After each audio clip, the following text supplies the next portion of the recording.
Hi guys, आज आलो आहे मी माझ्या सासू सासऱ्यां त्यांच्या इथं. त्यांना माझ्या हाताची पनीरची भाजी खायची. चला तर मग बघूया कशी झाली आहे.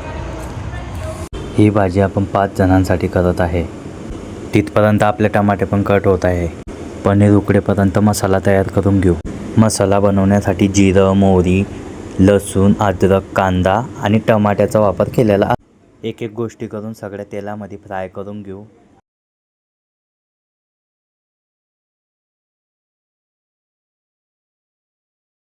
स्वाद येण्यासाठी मी इथं थोडा कढीपत्ता पण वापरलेला आहे.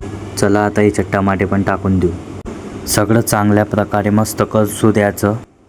हे सगळं आपलं कलसून झाल्यानंतर मसाला वाटायला घेऊ. आता आपण इथं मसाला बनवण्यासाठी मी 2 चमचे चटणी, 1 चमचा घरगुती मसाला, 1 चमचा गरम मसाला, अर्धा चम्मच हळद. इथं मी थोडा पनीर मसाला पण ॲड केलेला आहे. चला मग आता आपला मसाला वाटून घेऊ. आपला मसाला वाटून झाल्यानंतर चवीनुसार मीठ ॲड करून घेऊ. आपले पनीर एक एक करून कट करून घेऊ आणि तेलामध्ये सोडू. आता फ्राय करून घेऊ. त्यांना फ्राय झाल्यानंतर एका ताटात काढून घेऊ आणि चला आता भाजी बनवायला सुरुवात करूया. मस्त आपलं तेल गरम झालेलं आहे. आता त्याच्यात मस्त मसाला कलसून घेऊ. आपल्या भाजीला चांगली चव येऊ म्हणून आपण अमूलचं चीज वापरलेलं आहे. आपला मसाला चांगल्या प्रकारे कलसून झाल्यानंतर याच्यामध्ये आता पनीर ॲड करूया.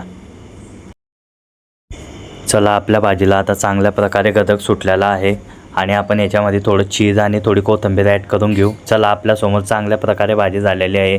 मित्रांनो, कमेंटमध्ये नक्की सांगा भाजी कशी झालेली आहे.